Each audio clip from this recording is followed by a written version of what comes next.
Subscribe now and press the bell. आज हम करने जा रहे हैं कुछ previous year questions of chapter acid bases and salts के according to new pattern of CBSE board. First question है baking soda is a mixture of, तो ऑप्शन हमें दे रखे हैं। First option sodium carbonate and acetic acid, second is sodium carbonate and tartaric acid, C is sodium hydrogen carbonate and tartaric acid, D is sodium hydrogen carbonate and acetic acid। तो हमें पता है baking soda का formula क्या है, NaHCO3 which is sodium hydrogen carbonate. तो इसका answer हमारा क्या हो जाएगा, C क्या हो जाएगा, राइट आंसर हो जाएगा। सेकंड क्वेश्चन है the chemical formula for plaster of Paris is, क्या होता है केमिकल फार्मूला, ये हम ऐसे याद कर सकते हैं कि प्लास्टर ऑफ पेरिस को डॉक्टर्स यूज करते हैं हमारी बोन्स जो डैमेज हो जाती है उसको जोड़ने के लिए। मीन्स इसका तो आप ऐसे याद कर सकते हो कि इसका जो वाटर का कंपाउंड होगा वो क्या है, टूटा हुआ है, मीन्स वो हाफ है। तो इस तरह से आप इसको याद कर सकते हो कि प्लास्टर ऑफ पेरिस का जो वाटर मॉलिक्यूल है वो क्या होगा, हाफ H2 होगा, जबकि जिप्सम में क्या होता है, 2 मॉलिक्यूल्स ऑफ वाटर, तो इसको क्या बोलते हैं, हेमीहाइड्रेट। तो आंसर क्या हो जाएगा, C आंसर हो जाएगा आपका। थर्ड क्वेश्चन है आपका अ cloth strip dipped in onion juice is used for testing a liquid x, the liquid x changes its colour, which type of an indicator is onion juice, the juice x turns blue litmus red, list observation of liquid x will show on reacting with the following, A is zinc granules, B is solid sodium carbonate, write the chemical equations for the reaction involved। तो यहाँ पे हम देख रहे हैं कि first हमें क्या दे रखा है, अनियन जूस दे रखा है,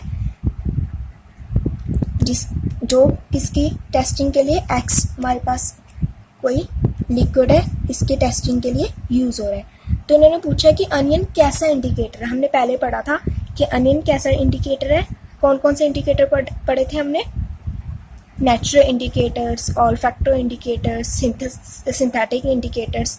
तो अनियन कौन सा इंडिकेटर है, olfacto, O for onion, O for olfacto, olfactory indicator, क्योंकि ऑल्फैक्टरी क्या है, जो जिसकी स्मेल या ऑडर चेंज हो जाता है।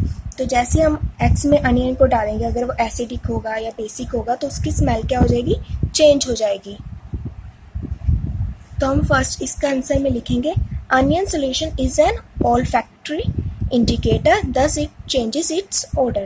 सेकेंड हमें बता रखा है कि जो जूस है वो लिटमस पेपर को, ब्लू लिटमस को रेड में कन्वर्ट कर रहा है। इससे क्या शो हो रहा है, अगर ब्लू को रेड में कन्वर्ट कर रहा है तो हमारा जो एक्स है वो क्या है, एसिडिक इन नेचर है।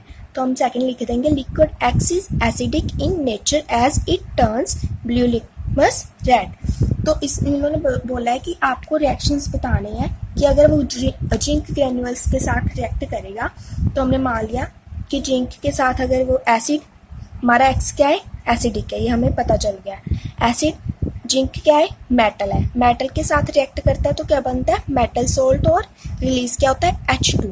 तो हमने मान लिया यहाँ पे एसिड HCl होगा या H2SO4 भी हो सकता है, जनरली आप यहाँ पे एसिड ही लिखना, एसिड प्लस जिंक। तो यहाँ पे ये क्या बनाएगा, मेटल या zinc salt plus H2 release कर देगा। अगर हम देखें यहाँ पे तो HCl रिएक्ट करेगा जिंक के साथ, जिंक क्या रिप्लेस कर देगा H हाइड्रोजन को, तो ये क्या बना लेगा, ZnCl2 प्लस H2। तो कुछ बच्चे मुझे पूछते हैं कि मैम HCl कैसे बन जाता है, कुछ बच्चों को ये क्लियर नहीं होता, तो बता दूं। जैसे H हाइड्रोजन की वैलेंसी क्या होती है, 1, ये एक इलेक्ट्रॉन रिलीज कर सकता है या गेन कर सकता है। इसके लिए रिलीज करना एक इलेक्ट्रॉन इजी है, क्योंकि हमें पता है कि सारे जो हमारे पीरियोडिक टेबल में एलिमेंट्स है वो कैसे बनना चाहते हैं, नोबल गैसेस की तरह, क्योंकि नोबल गैसेस क्या है, स्टेबल है। जैसे हीलियम के पास अपने प्रॉपर, जैसे एक ऑर्बिटल में प्रॉपर 2 इलेक्ट्रॉन्स है, जिसकी वजह से ये स्टेबल है। तो सभी एलिमेंट्स क्या होना चाहते हैं, स्टेबल होना चाहते हैं।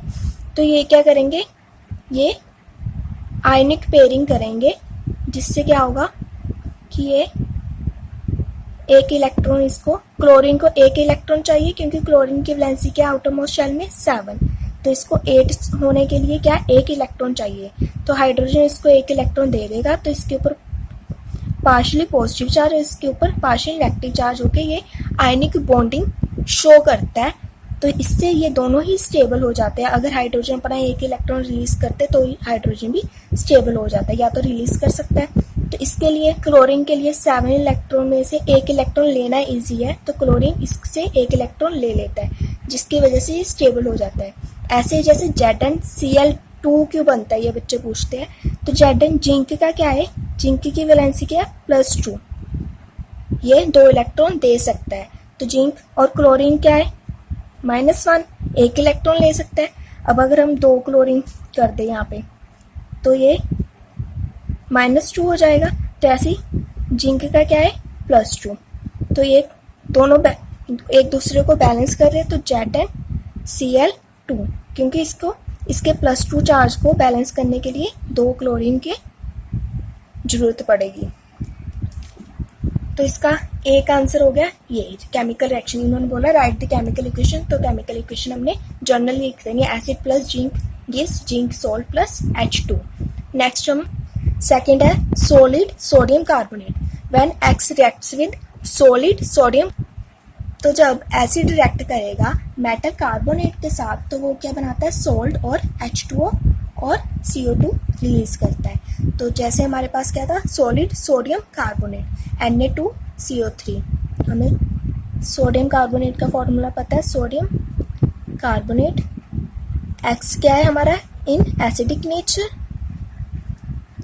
तो ये क्या देगा हमें कार्बोनेट सॉल्ट ऑफ X का क्या बनेगा इस यहाँ पे कार्बोनेट सॉल्ट बनेगा और क्या मिलेगा H2O प्लस CO2। नेक्स्ट हमारा क्वेश्चन है उन्होंने बताया कि इस डायग्राम को स्टडी करो, study the figure given below and answer the following questions. यहाँ पे दे रखा है कि 2 इलेक्ट्रोड लगे हुए हैं, एनोड और कैथोड, बैटरी से कनेक्ट है, वाटर है इसमें, एक तरफ हाइड्रोजन है एक तरफ ऑक्सीजन है। तो यहाँ पे इन्होंने फर्स्टली पूछा है name the process depicted in diagram, ये कौन सा प्रोसेस होगा, कौन सा प्रोसेस है डायग्राम में दिख रहा, ये क्या है इलेक्ट्रोलिसिस। तो इसका आंसर क्या होगा the process is electrolysis. Second है write the composition of the anode and the cathode. Anode और कैथोड किससे बने होते हैं, किससे बने होते हैं, anode and cathode are made of carbon. इसमें ज्यादा कंटेंट किसका होता है कार्बन का रहेगा। Write the balance chemical equation of the reaction taking place in this case. इसकी बैलेंस केमिकल रिएक्शन लिखने को बोला है क्योंकि यहाँ पे किसका हो रहा है वाटर की इलेक्ट्रोलिसिस हो रही है। तो वाटर में क्या हो रहा है H2O किसमें डिसोशिएट हो रहा है हाइड्रोजन और ऑक्सीजन में, क्योंकि तो नेक्स्ट है तुम्हारा डी क्या है the reaction does not take place if a few drops of dilute sulphuric acid are not added to water. Why, अगर हम इसमें डिल्यूट सल्फ्यूरिक एसिड क्या हमारा H2SO4 ना डाले तो रिएक्शन क्यों नहीं होगी, इसका कारण बताना है क्यों नहीं होगी। क्योंकि H2SO4 will make water a good conductor of electricity. अगर H2SO4 डालेंगे तो इसकी वजह से वाटर क्या हो जाएगा हमारा गुड कंडक्टर ऑफ इलेक्ट्रिसिटी बन जाएगा, जिसकी वजह से इलेक्ट्रोलिसिस प्रोसेस हमारा फास्ट हो जाएगा। नेक्स्ट क्वेश्चन है तुम्हारा list the important products of the chlor alkali process, write one important use of each. उसके कौन कौन से प्रोडक्ट बनते हैं, क्लोरीन, ये मैं आपको पहले भी वीडियोस में करा चुकी हूँ, तो आपको जैसे मैंने पहले वीडियो में करा रखा है सॉल्ट से NaCl को क्या बोलते हैं ब्राइन प्लस H2O, तो क्या बनता है हमारे पास सोडियम हाइड्रोक्साइड क्लोरीन और H2 बनता है। इस रिएक्शन को क्या बोलते हैं क्लोर एल्कलाई रिएक्शन। इसके यूजेस में आप लिख सकते हो कि NaOH is used for making soap and detergents, in making fabrics like rayon, or chlorine is used for disinfecting drinking water to make it germ free। तो ऐसे आप उसके सभी रिएक्शन के बारे में सभी जितने भी कंपाउंड बन रहे हैं क्लोरीन, इसमें कौन कौन से कंपाउंड्स बन रहे हैं हमारे क्लोरीन NaOH और H2 के यूजेस लिख सकते हो। आई होप आप इसको लिख लोगे। Thank you for watching.